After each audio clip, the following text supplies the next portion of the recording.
Good morning, Bucknutters. It is Thursday, March 24th, 2022. I am Dan Rubin. This is the Bucknuts Morning 5 and Change.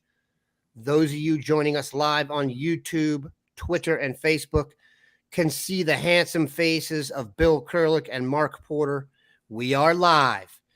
If you have any questions for two of the best in the recruiting game, this is your chance for the immediate hookup right here. We will field your questions as we go. You can comment right in there, and I can handle them right from here. However, we will take it off the top with some general recruiting chatter. Both of our guys were on the road this past weekend, thankfully not too far away, at an Under Armour camp where the focus ended up being some offensive linemen that we're going to talk about. Bill, bring us up to speed on what the camp was, who the stars were, and who we need to talk about. Well, for me, it wasn't too far away. Mark, on the other hand, I think he had to get up at 5 a.m. or whatever to drive from the Youngstown area down to the outskirts of Columbus. But in any event, that's one drive I don't mind too much. The drive to Obetz, not bad for me. But as far as the camp goes, at a group of players there that some of them are Ohio State takes. I mean, you got a guy like Malik Hartford. Even though he didn't work out, he's recovering from shoulder surgery. He was there at camp. He was with a bunch of teammates from Westchester, Lakota West. He was kind of supporting them and all. But Malik Hartford, certainly. Austin Sierravelt, offensive lineman from Lakota West High School. From Lakota East High School, and a kid that maybe didn't get as much attention as should have, Ryan Pelham, wide receiver from California. Kid was tremendous. He has an Ohio State scholarship offer. He visited Ohio State the day before the camp. It went extremely well. I had an article about that on our site, and that kid was really, really good. He showed why he's one of the top wide receivers in the country for the class of 2024. So those were some of the big names going into the camp. Ben Roebuck, an offensive lineman, and Mark did some stuff on both Roebuck and Sierravelt yesterday. He was there. So those are some of the top names that were at the camp. We must say hello to Sue Zabo, who's becoming our number one devotee, and we appreciate that. Mark, your vibe. Yeah, just like Bill, I was there to see the Ohio State future prospects and then peel back the onion a little bit and see what was underneath there. Let's go to quarterbacks. Ryan Montgomery was there, and for 2025, he's the show until you take a look at Timothy Carpenter from Trotwood Madison. Doing a video on those guys today, and Carpenter is an impressive athlete. I wouldn't say that Ryan Montgomery has the number one quarterback thing locked down for the next couple of years. Dare I say that Timothy Carpenter could be a Terrell Pryor type clone in the future if he keeps getting bigger? I mean, he's obviously one of the larger kids out there, and he's a freshman, great athlete.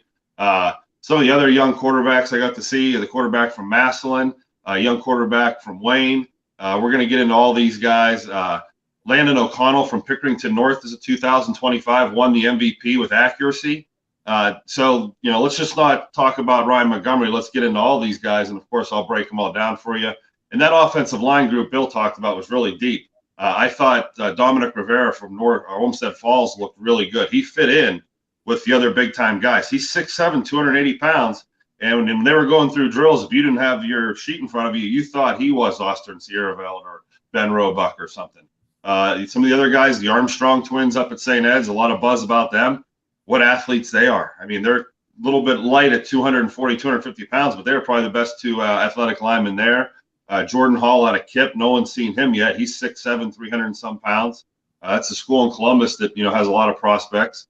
A lot of good-looking guys there. I think Under Armour does an excellent job of getting all the talent in one spot. They put them through a very thorough evaluation, and then, they rep them out with the one-on-ones. And by the way, Mark mentioned Ryan Montgomery. I will have a interview with him on our site later today. And, every time I see that kid, I first saw him the first game of this past season, and they had a senior quarterback coming back, returning, and Ryan did not even get in the game. but I talked to him afterwards, and physically to see the difference between him then and now, he's up to 6'4", about 180 pounds, just a freshman, and he really looks solid. What he's going to look like as a senior, my goodness, tremendous talent, but physically he's already pretty much there. Well, my son's high school team has played against Tim Carpenter in basketball, and I know he's a football prospect, but he is one of those guys who you can just tell has the it factor.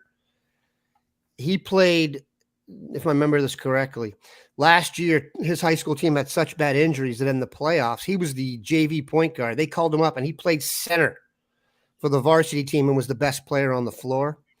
He's a high IQ kid. You can tell he's one of those guys who somehow gets every offensive rebound and has a ton of layups, and just the game comes to him very naturally.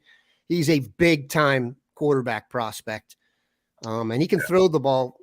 He has that size, like you said, for Terrell Pryor, but thankfully he doesn't throw the ball like a shot put, like TP did. So I think his upside in terms of a pass. I begrudgingly use that comparison, but it's just dangerous. To give an idea, Ryan Montgomery's, like Bill saying, boy, has he come along in a year. Yeah. Whether it's the quarterback training you see him doing online now, or how he progressed through the season and took on that role.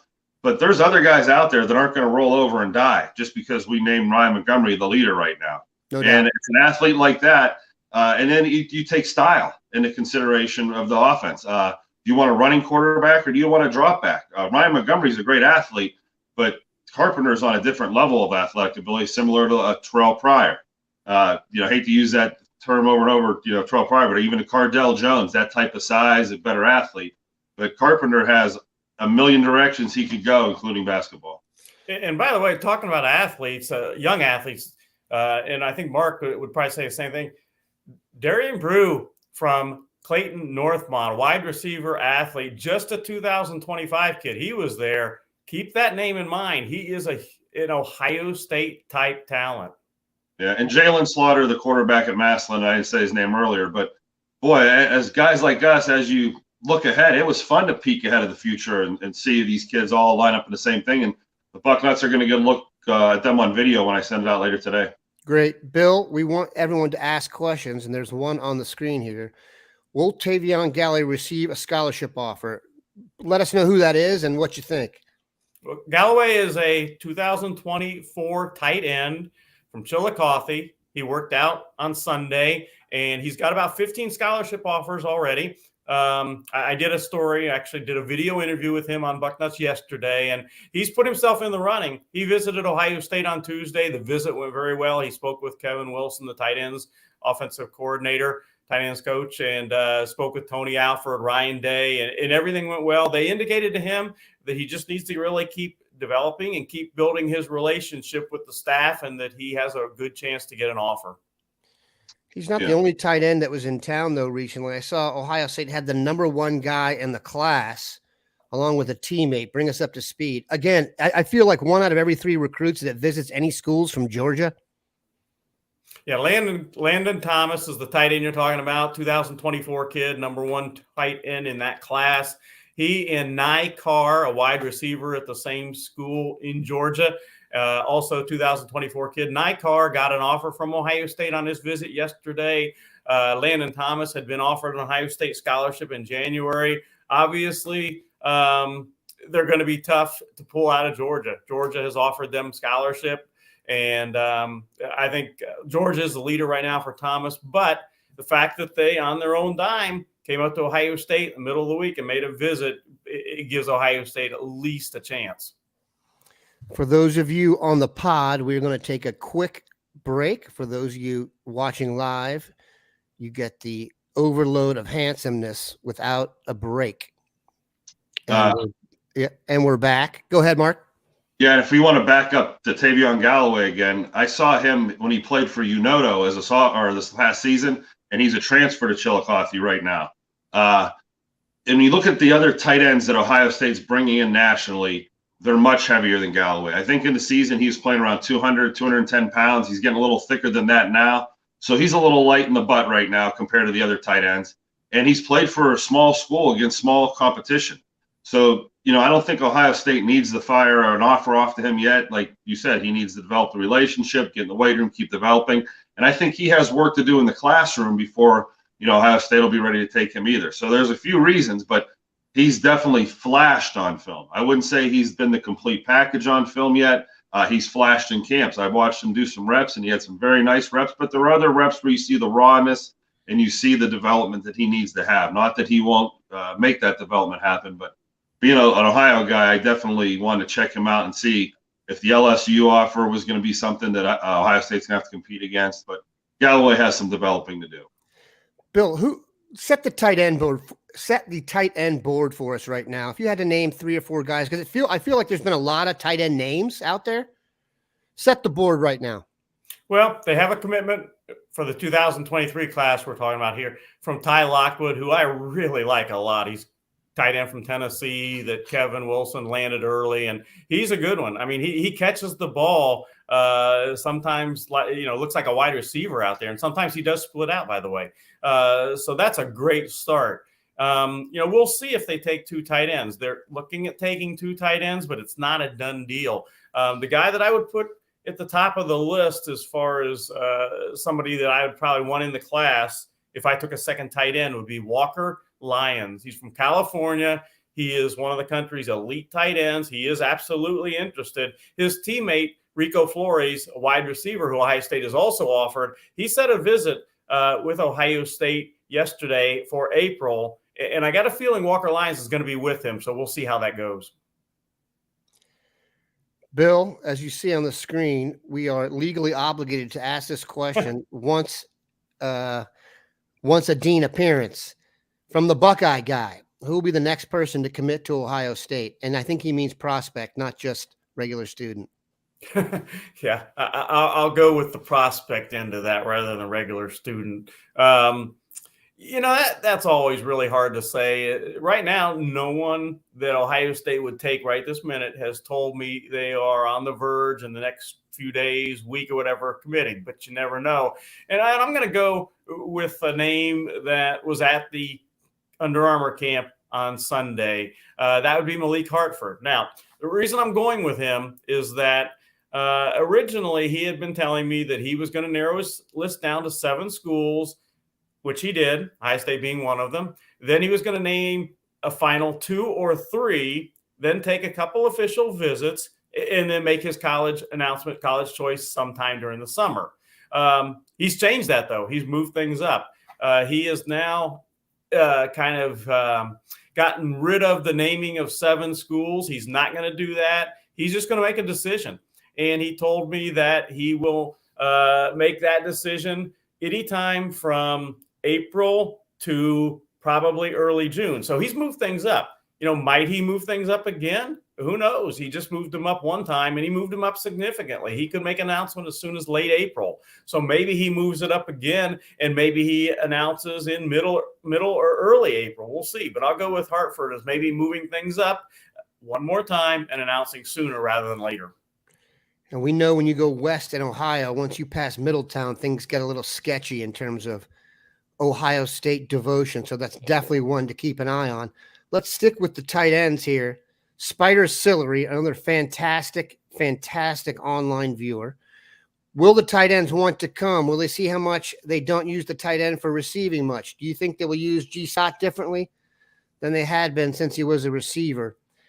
Tight end's one of those positions that has a very loose definition these days. There's the guy who's, a few pounds away from being a tackle, and then there's the guy who's a couple pounds heavier than a wide receiver, and they all kind of fall into one bucket, as it were. And G. Scott would be your receiving side, and then they've had some of the bigger guys kind of bang in there.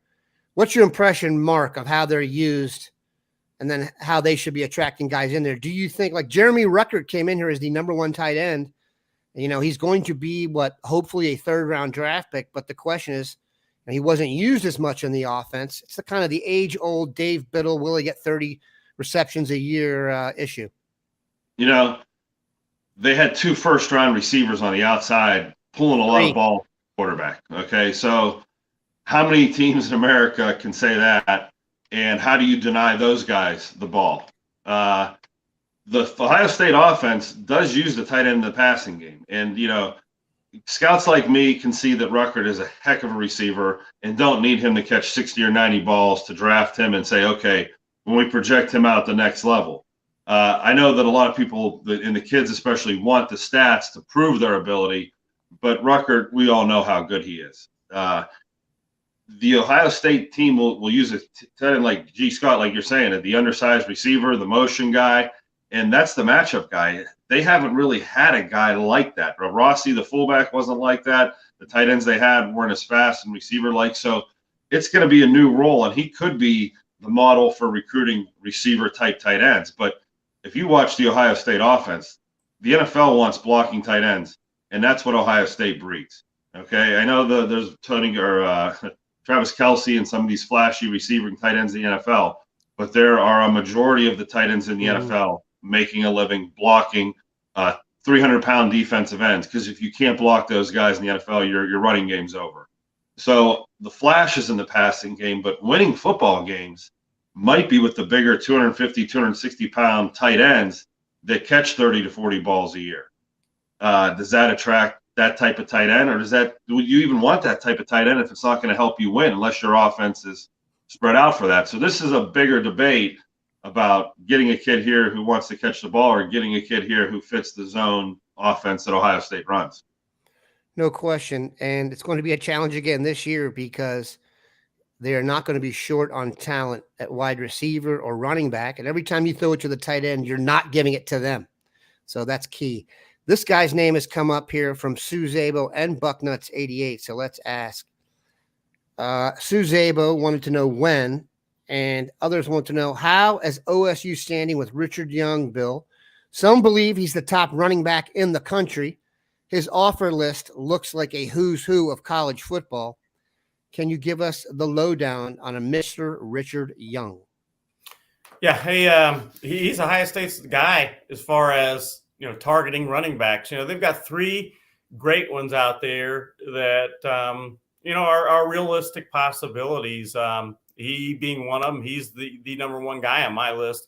The others being Justice Haynes from Georgia, who has Ohio State high on his list, although I still think Georgia's going to be tough to beat there. And then the third one is Cedric Baxter from Florida. Richard Young, though, I've said all along, and I still think it's going to come down to one of three schools: Ohio State, Georgia, or Alabama. Now, if Justice Haynes goes to Georgia, will Richard Young also go there? I don't think he's going to be afraid of competition, afraid to do that. I just don't think he likely will. I still like Ohio State's chances over Georgia and Alabama, but it's going to be a battle. And he is still very much up in the air. But if I had to predict right now, as I do in the feature, I'd probably go with Ohio State at this point for Richard Young. Yeah, Justice Haynes would be a major upset to go away from Georgia. His father, Veron Haynes, played for the Steelers and also played running back for Georgia, and they live in the state. You've seen all these guys, Mark. Who do you like best? I was just going to raise my hand and say, give me Cedric Baxter. I mean, give me the faster Trey Sermon. Give me the faster Carlos Hyde. He's the big back with all the speed. In fact, he almost looks too good to be true at his weight. He had 4 or 5 minutes where no one touched him on film. He's literally blowing down film, but he's the 3-down back. I know Trayvon Henderson's a different type of 3-down back, but this is your bigger pro-style 3-down back that goes in the NFL and bangs between the tackles and gets outside and catches some balls. But, in Big Ten territory in cold weather, we've always liked the bigger backs, and not that, these fast, speedy guys don't work, but it gets cold. And, I think the Steelers, the Browns, Bengals, that they've shown you what works up in this part of the area. So Cedric Baxter, I really was a big fan of his film. March 31st, Cedric Baxter will be visiting Ohio State, March 31st. Bill, do you think the fact that Trayvon Henderson has been relatively public about how he's benefited from the name, image, and likeness will help with running back recruiting? Yeah, that's such a big deal now. The NIL, I think it's got to be a good thing for the Buckeyes. Yeah, and Trayvon's one who's taken serious advantage of it. Bucknuts 88, a little more on Cedric Baxter. Where do you think we figure on Baxter's list? You listed Richard Young's suitors who are relatively good at football. How about Baxter? Well, I think, we'll see after this visit. I think that'll be key. He's coming up here to Columbus, like I said, at the end of the month, and I think we'll have a much better feel. But obviously, Ohio State has got a shot. He's making that trip. It's a long trip from Florida. He's doing it on his own dime, and the fact that he's doing it gives Ohio State a chance. Yeah, as Mark said, you want to look on our site for the Cedric Baxter breakdown. It is one of those films that'll get you out of your chair a couple of times. All right, football question from Michael Leckrone. We'll give this to you, Mark. Let's see your current Buckeye chops. Do you think Ohio State can have a top 10 defense by the end of the year? This just in. They did not have a top 10 defense last year. You know what? Yeah. They brought in Knowles to exactly do that. Now, rating in the top 10 of all these teams is kind of fluky. There's 100 and some teams you're trying to get in, but that doesn't necessarily mean you have a good defense. But expect this defense to flip-flop, okay? And what I thought, and I think I said this before, is I think Ohio State fell in love with a vanilla defense because it let them line up and play football against normal Big Ten teams and beat the snot out of them. In a couple games a year when they saw equal or better talent, they didn't scheme up those teams the way a Knowles does. I think Knowles came from places where he had lesser talent. Yep. And when you have lesser talent, you really learn how to coach your butt off. You learn how to cover up holes. You learn how to hide things. And if you bring that mentality to Ohio State, where you don't need that mentality, yep, and you have all the rabbits up your sleeve and the tricks and the funny looks Ohio State line up in a base 4-3 with linebackers standing 7 yards off the ball like you drew it up on the board. I think with this Knowles defense, you're going to have guys standing in places where no one's ever stood before on a football field, and it's going to be harder for teams to decipher, and it's going to give the better athletes an advantage for the first time instead of making them play out of their vanilla-based defenses. And, so how far is top 10 realistic? Top 10, you got to have some things go your way and have some opponents that can't get out of their own way to help you out with some stuff like that. But expect a flip upside down and improvement. That's a great point on Knowles, too, because you're talking about a guy that's been talked about as kind of like a creative genius who's been in football for a long time and right now has more talent at his disposal than he's ever had. So he's got to be like a kid in a candy store, kind of a renewal later on in your career of like little things you used to have to worry about that now your guys just zoom through. So more power to him. And I mean, it could absolutely take off. I've talked to other defensive coordinators. Sometimes they'll say, like, I have 7 I like, or I have 8 I like, meaning there's 3 or 4 spots on their defense they don't like, and they're covering up for with the scheme. And like you're saying, he knew how to do that stuff. He knew how to put a Band-Aid on a soft defensive end or a weak corner or a guy that couldn't run. He doesn't have those problems. He doesn't have to put Band-Aids. Now he can, use these schemes that are different and, different alignments. And it's not vanilla. When I have to break these things down next week, I'm going to be seeing linebackers in different places and safeties up in the box. And it's going to take some breaking down, and it's going to put other coaching staffs in the war room looking at film longer and trying to figure out what they're going to do this week and how to attack him. So the defenses that have to see, or the offenses that have to see him, have their work cut out for him. Another great point that the first time they play Ohio State now, it's kind of like the pitcher's first time through the rotation. You're going to have to learn the new scheme. So that's an advantage for Ohio State to start. Bill, Glenn Dinkins asks you the loaded question of loaded questions. Troy Bowles or Tackett Curtis? I will vote for option 3, which is both, but you make the call. Both, absolutely. I was going to say the same thing. Those guys, wherever they go, they're going to be fun to watch in college. During the summer, Troy Bowles was at Ohio State at camp, and they absolutely loved him. Now, more recently, Jim Knowles has been recruiting Tackett Curtis. They absolutely love him. They're difference makers. They're special. If you get one of them, you're just as happy as can be. If somehow you could pull the upset and get both of them, and you've got a grand slam of all time almost in linebacker recruiting. If I'm just watching the two of them, fun quotient wise, I'd probably go with Tackett Curtis because he's just fun to watch him blow guys up. Yeah. I was sent a video of a practice clip of Tackett Curtis, and he literally knocks the helmet off of the quarterback carrying the ball, and you see the helmet rolling away in the dirt, so to speak. And I'm thinking, this kid is never going to run the ball again in practice. He's not going to want to do that again. It's just, Curtis is fun to watch. No red jersey for that quarterback in practice, apparently. Mark, you've seen them both. Yeah, you know what? I'm going to be the GM and say I'm taking the safer of the two bulls.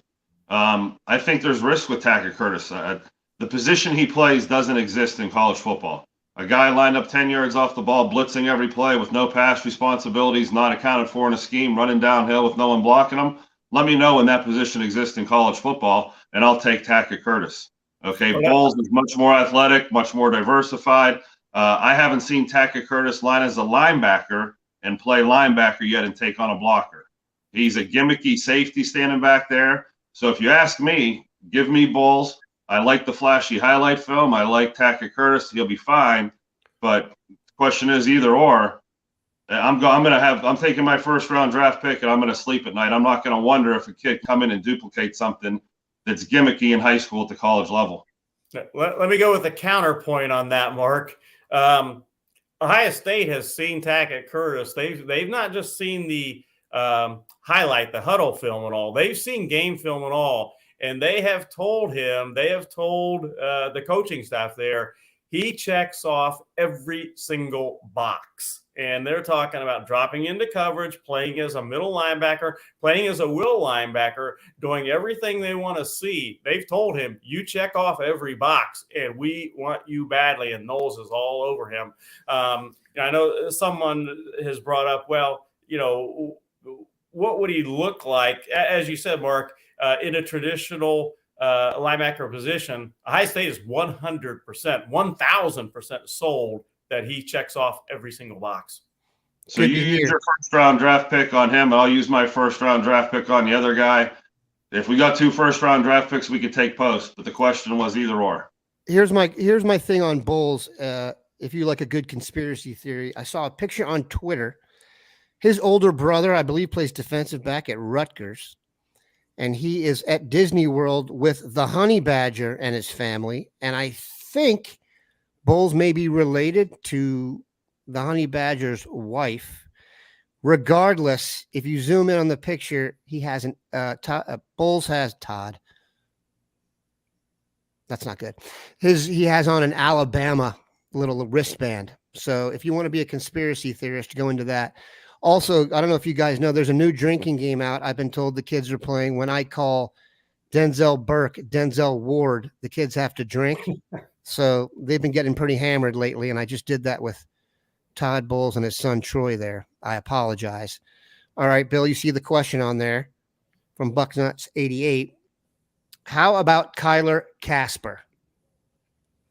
Well, he's a talented kid. He's a kid that Ohio State likes and is recruiting and all that.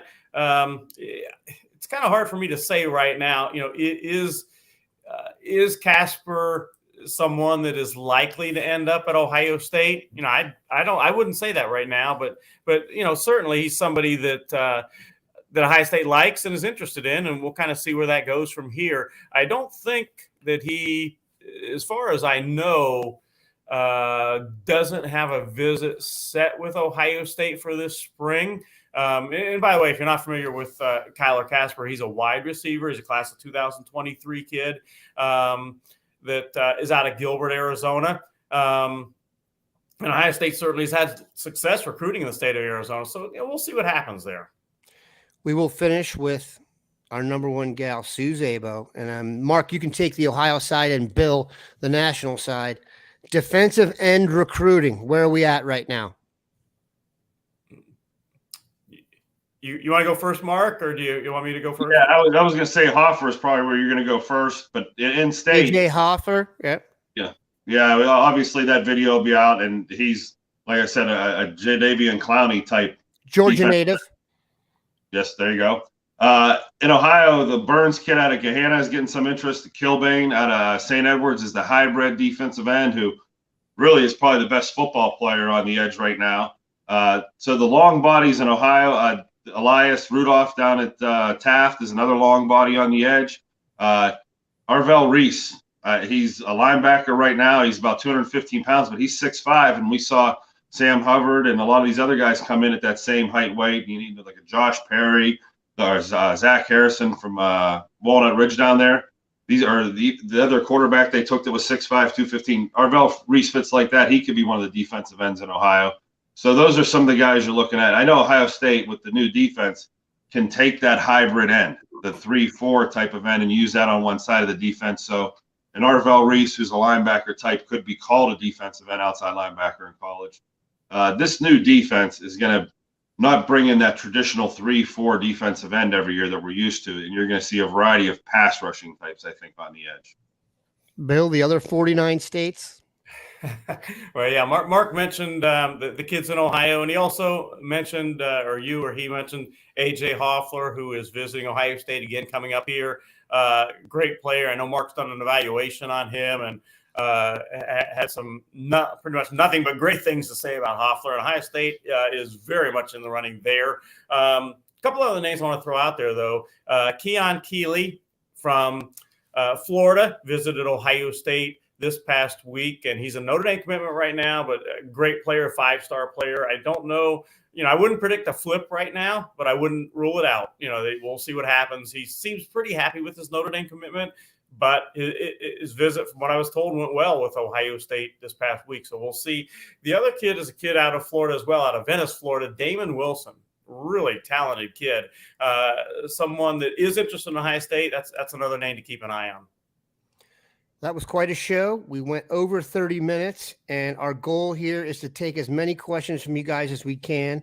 John Childs, we will get to you, and VB, we will get to you next week. We appreciate everybody stopping by. Have a good one, Bucknutters.